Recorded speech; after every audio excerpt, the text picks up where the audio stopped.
أعوذ بالله من الشيطان الرجيم. بسم الله الرحمن الرحيم. الرحمن علم القرآن خلق الإنسان علمه البيان. الشمس والقمر بحسبان والنجم والشجر يسجدان والسماء رفعها ووضع الميزان ألا تطغوا في الميزان وأقيموا الوزن بالقسط ولا تخسروا الميزان والأرض وضعها للأنام فيها فاكهة والنخل ذات الأكمام والحب ذو العصف والريحان فبأي آلاء ربكما تكذبان.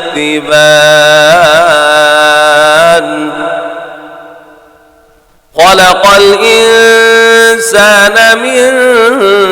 صلصال كالفخار وخلق الجن من مارج من نار فبأي آلاء ربكما تكذبان. رب المشرقين ورب المغربين فبأي آلاء ربكما تكذبان. مرج البحرين يلتقيان بينهما برزخ لا يبغيان فبأي آلاء ربكما تكذبان. يخرج منهما اللؤلؤ والمرجان فبأي آلاء ربكما تكذبان. وله الجوار المنشآت في البحر كالأعلام فبأي آلاء ربكما تكذبان. كل من عليها فان ويبقى وجه ربك ذو الجلال والإكرام فبأي آلاء ربكما تكذبان. يسأله من في السماوات والأرض كل يوم هو في شأن فبأي آلاء ربكما تكذبان. سنفرغ لكم أيها الثقلان فبأي آلاء ربكما تكذبان. يا معشر الجن والإنس إن استطعتم أن تنفذوا من أقطار السماوات والأرض فانفذوا لا تنفذون إلا بسلطان فبأي آلاء ربكما تكذبان. فإذا انشقت السماء فكانت وردة كالدهان فبأي آلاء ربكما تكذبان. فيومئذ لا يسأل عن ذنبه به إنس ولا جان فبأي آلاء ربكما تكذبان يعرف المجرمون بسيماهم فيؤخذ بالنواصي والأقدام فبأي آلاء ربكما تكذبان هذه جهنم التي يكذب بها المجرمون يطوفون بينها وبين حميم آن فبأي آلاء ربكما تكذبان ولمن خاف مقام ربه جنتان فبأي آلاء ربكما تكذبان فيهما عينان تجريان فبأي آلاء ربكما تكذبان فيهما من كل فاكهة زوجان فبأي آلاء ربكما تكذبان متكئين على فرش بطائنها من استبرق وجنى الجنتين دان فبأي آلاء ربكما تكذبان كأنهن الياقوت والمرجان فبأي آلاء ربكما تكذبان هل جزاء الإحسان إلا الإحسان فبأي آلاء ربكما تكذبان ومن دونهما جنتان فبأي آلاء ربكما تكذبان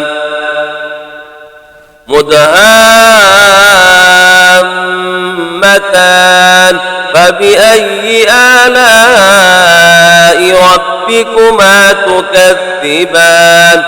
فيهما عينان نضاختان فبأي آلاء ربكما تكذبان فيهما فاكهة ونخل ورمان فبأي آلاء ربكما تكذبان فيهن خيرات حسان فبأي آلاء ربكما تكذبان حور مقصورات في الخيام فبأي آلاء ربكما تكذبان لم يطمثهن إنس قبلهم ولا جان فبأي آلاء ربكما تكذبان متكئين على رفرف خضر وعبقري حسان فبأي آلاء ربكما تكذبان تبارك اسم ربك ذي الجلال والإكرام أعوذ أعوذ بالله من الشيطان الرجيم. بسم الله الرحمن الرحيم. إذا وقعت الواقعة ليس لوقعتها كاذبة خافضة رافعة إذا رجت الأرض رجا وبست الجبال بسا فكانت هباء منبثا وكنتم أزواجا ثلاثة فأصحاب الميمنة ما أصحاب الميمنة وأصحاب المشأمة ما أصحاب المشأمة والسابقون السابقون أولئك المقربون في جنات النعيم ثلة من الأولين وقليل من الآخرين.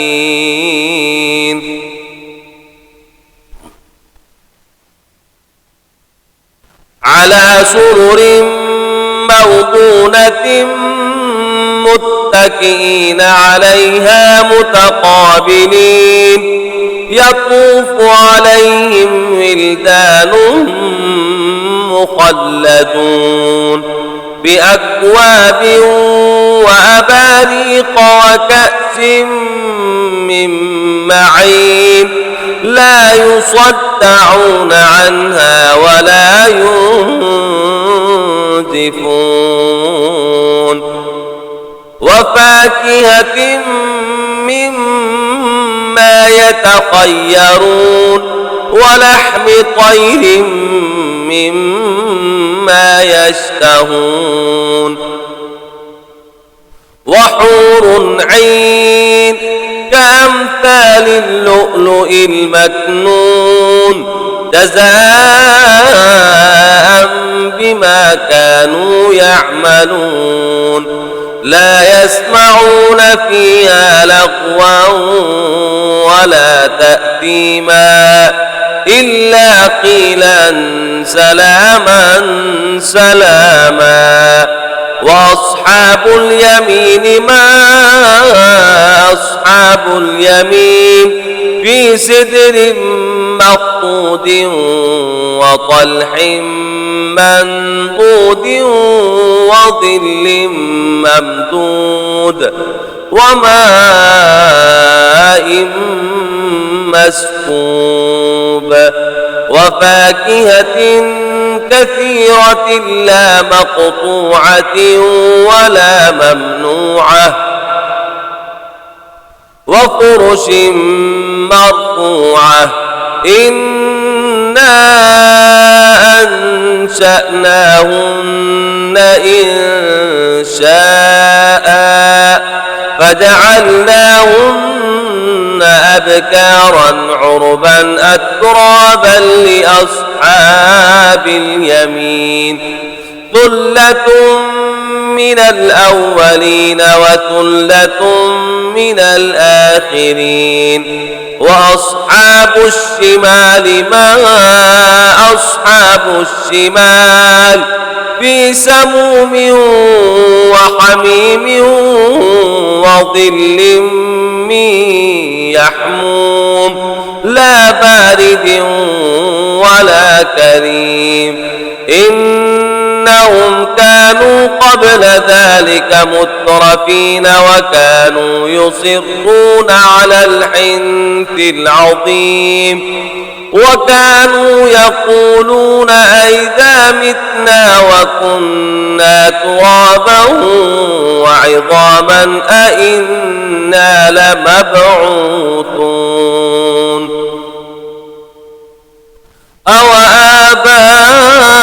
أوآباؤنا الأولون قل إن الأولين والآخرين لمجموعون إلى ميقات يوم معلوم ثم إنكم أيها الضالون المكذبون لآكلون من شجر من زقوم فمالئون منها البطون فشاربون عليه من الحميم فشاربون شرب الهيم هذا نزلهم يوم الدين نحن خلقناكم فلولا تصدقون أفرأيتم ما تمنون أأنتم تزرعونه أم نحن الزارعون لو نشاء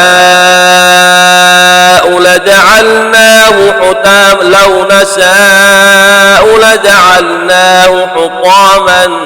فظلتم تفكهون إنا لمكرمون بل نحن محرومون أفرأيتم الماء الذي تشربون أأنتم أنزلتموه من المزن أم نحن المنزلون لو نشاء جعلناه أجاجا فلولا تشكرون أفرأيتم النار التي تورون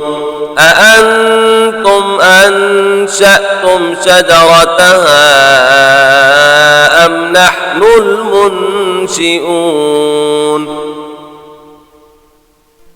نحن جعلناها تذكرة ومتاعا للمقوين فسبح باسم ربك العظيم فلا أقسم بمواقع النجوم وإنه لقسم لو تعلمون عظيم إنه لقرآن كريم في كتاب مكنون لا يمسه إلا المطهرون تنزيل من رب العالمين أفبهذا الحديث أنتم مدهنون وتجعلون رزقكم أنكم تكذبون فلولا إذا بلغت الحلقوم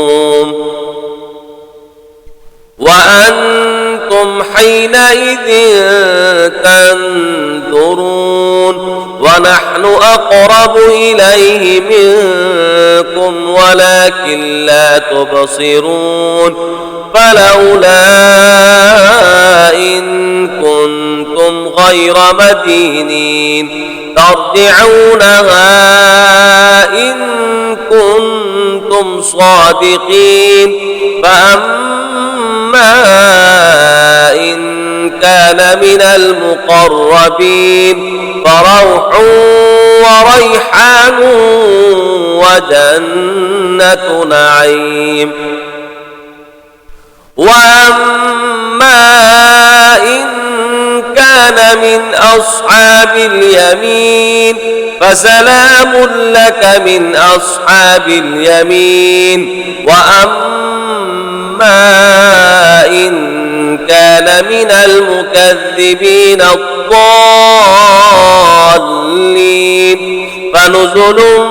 من حميم وتصلية جحيم إن هذا لهو حق اليقين فسبح باسم ربك العظيم